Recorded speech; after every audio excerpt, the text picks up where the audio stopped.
So 2-2 it ends between these two sides. Barcelona giving up a 2-goal lead to be pegged back by Celta and only come away from this game in Vigo with a point. This is how things are looking in the table right now. It is a chance for Real Madrid to try and close that gap on Barcelona. Obviously, they're a couple of games back because they didn't play that game against Valencia due to the floods. Atletico Madrid also. We'll get to them in a little while because they are just behind Barcelona as it stands now. It's 5 points between them. And Luis Garcia is joining us now to tell us what he made of Barcelona in this game today against Celta. Luis. Yeah, definitely. We were watching from the first minute that Barcelona was not under control of this game. It's true that they play as they overplay with that high line, but Celta Vigo is a team difficult to play against with a lot of intensity. They put a lot of players in the pitch of the other side, and it's difficult to build up. It's difficult to get away, as we saw in the mistake of Koundé. It was late on the game, but Celta Vigo is still with a lot of numbers in that side. But it was about this Barcelona playing so big, so open. We've seen Barcelona playing well when they play in 30 minutes, bringing that line higher, putting a lot of pressure to the opponent, and don't allow them to breathe, don't allow them to get the ball and have the chance of believe that they can create something. Today we saw a very long Barcelona. The line of defense was too deep, the midfields and the striker, they were too far away from them. So for Celta Vigo, it was easier to regain the ball in some spots and then create and make counterattacks. It was a difficult game for Barcelona once again, but in the end, I think that the biggest problem was that the consistency during the game, it wasn't there. Too many mistakes in your own half that allowed to believe to Celta Vigo. 2 goals to 2. I think not good enough Barcelona this time. Very poor defending in a couple of occasions, but we mentioned in the pre-show that it wasn't going to be an easy one for them. Told you it was going to be an exciting game. I mean, the way Celta Vigo play. I think the stats that we saw were reflective in terms of the amount of efforts that Celta Vigo had. I think is a fairer reflection of what teams can do against a defence that squeezes the game as much as they do. If you play with clever deep runs and diagonal runs and good balls in behind, you know, double the shots on target, almost double, but not quite double the shots off target. And I think that's what teams will be looking to do to Barcelona. And the way that it unravelled for Barcelona at the end of the game, certainly in the last 20 minutes, was worrying. The lack of the discipline, the sending off for Casado. Gerard Martin should have been sent off, so they should have been down to 9 men in this game. They were not, so they were lucky in that front. But if Hansi Flick was irate during the first half, did you see the shot of him going down the tunnel at the end? Mm-hmm. He's gone down that tunnel to remind these players what's at stake this season. Because as good as it's been, when it starts unravelling, it unravels fast and it's difficult to stop. And he strutted down that staircase to the dressing room, to me, looking like he's going to read the riot act to these players. And not just the sending-offs and the younger players in particular, but the Jules Koundés of this world. You know, basic mistakes. Just basic errors. And it was a scrappy, open game, but they had it in their hands. Barcelona, they had it in their hands, and they couldn't control it. They couldn't see it out. Yes, Rafinha hits the post. It's 3-0. It's probably over. But he doesn't score. So you've got to compose yourself. You've got to keep a good shape. They did not. Even drop off and say, we're 2-0 up. Hey, well, you beat us. You beat us. You do something brilliant to beat us. But they continue to squeeze the game, the high line, obviously down to 10 men. And this Celta Vigo side, they've got some good players. They will cause you problems, and they did. And in the end, you might say, they're a little bit lucky to come away with a point the way Celta Vigo finished. Again, and Craig just mentioned, they got quality players. They got players who can hurt you.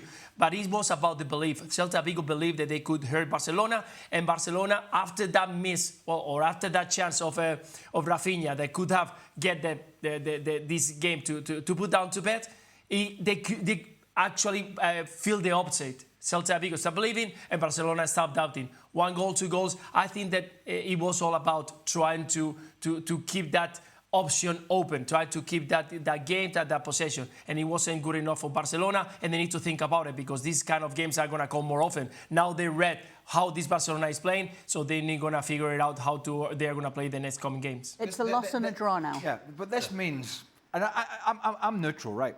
But in some sense, if Barcelona win, we don't have this discussion about Lamine Yamal again, you know. But we have to bring him up now because the stats are going to show that 3 games that he's not in, they don't take 3 points from. And that's why I'm like, well, we're not. When I was watching this game, I thought, you know, we're not going to have this discussion again about Lamine Yamal because it's 2-0. It's relatively comfortable. They're going to go and do it. And again, it's nothing to do with the fact that the youngster's not on the field. They had this game in the grasp of their hands. But what they did show, and they had to make some changes, but what they did show was that they were unable to change their game plan. When you go down to 10 men, don't squeeze it. Don't leave the space in behind.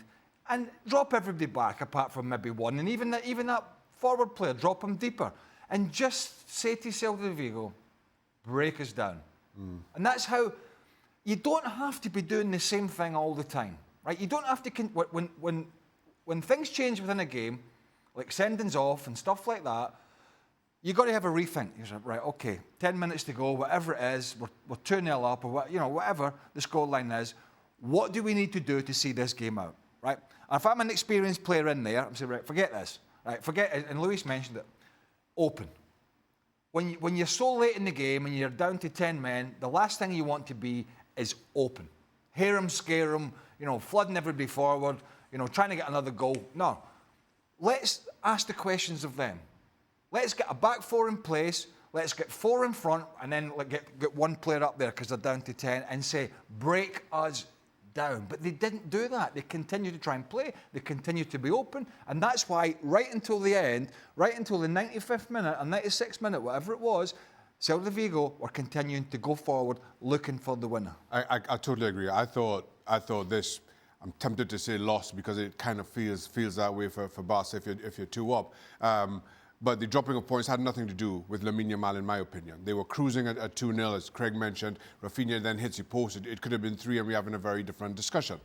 But I thought, credit to Celta Vigo here, I thought the difference between these two teams, and the stats bear this out, is just the quality inside that box. The quality of Lewandowski and Rafinha as opposed to anything that Celta Vigo had to offer. But I will also say, even with 11 on the park, I thought Celta Vigo did a good job of exposing that high line. And you saw it with the sending off of Casado. 3 players stay almost in an offside position, knowing that Barca are pushing very high up. And the late run from Bamba, who's coming from in behind, and if he's allowed to run on, he's onside. That brings the second yellow card for Casado. The first goal for Celta Vigo, again, it was just, that Barca are playing a high line. You play a long sweeping ball in behind Jules Koundé. Now, as we said, Koundé made an absolute mess of it. But you're playing a high line, you know where the space is. That little switch, that little ball in behind, I thought was very clever from Celta Vigo. For a team that sitting mid-table up against a Barcelona that have been rampant so far, I thought Celta did a really good job of making the most of their opportunities. But for that little bit of quality, we are having, we could be talking about Barca winning 3-0. If Celta had more quality in their own attacking third, we could just as easily be sitting here talking about a 3 or 4-0 win to the home team. But to the point of going a man down, Luis, and the fact that they did have that lead, just to see it out, is that something that this Barcelona can do? Do they know how to shut up shop, or is it always just going to be Hansi Flick's way? That's what it looks, okay. I think that, and Craig is talking about it, it's not that you have to play every single game. Every single game is different. Every single moment of the on a game is different. If you're going to play against 11 and you are 1 man down or even 2 men down, there are things that it can happen, you need to address. And I saw the keeper coach for Barcelona saying 4-4-1. And I thought, okay, they're going to play like this. And yeah, maybe Barcelona went to play that way, but still with that high line.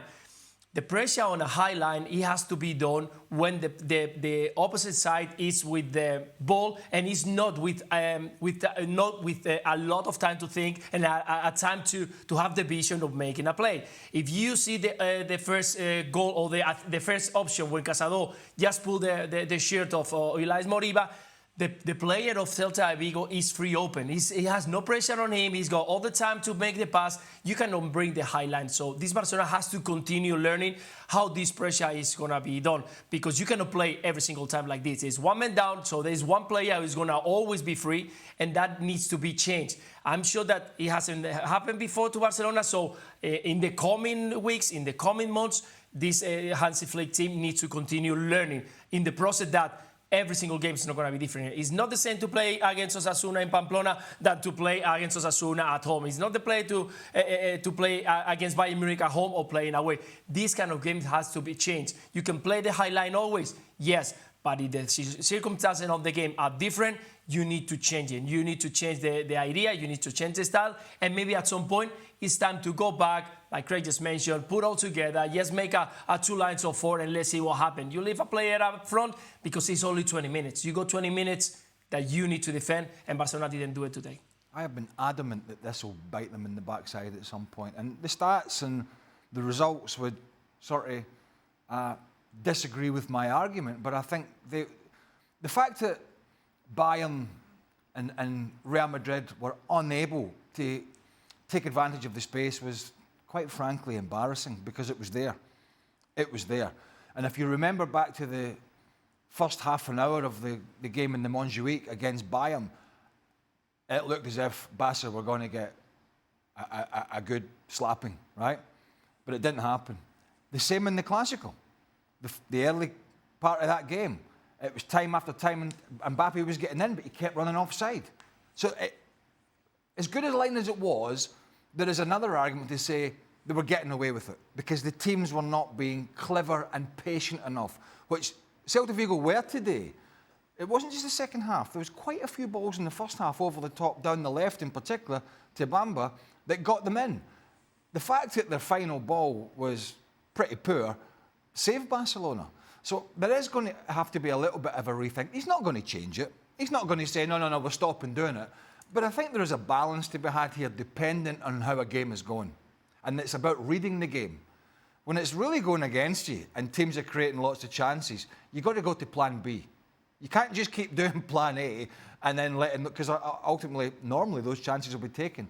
So, I mean, I'm intrigued if we do hear from Hansi Flick, which I'm sure we will at some point. Maybe he's not in the mood to give an interview, I don't know. But I'm intrigued to know what his thoughts are in regards to how his players adapted today and whether he's going to throw anybody under the bus, like we've seen managers before, or how is he going to handle this? Because this is a game that they had, and basically they threw it away, and that's left a little bit of the door open for the others, particularly Real Madrid, who play tomorrow.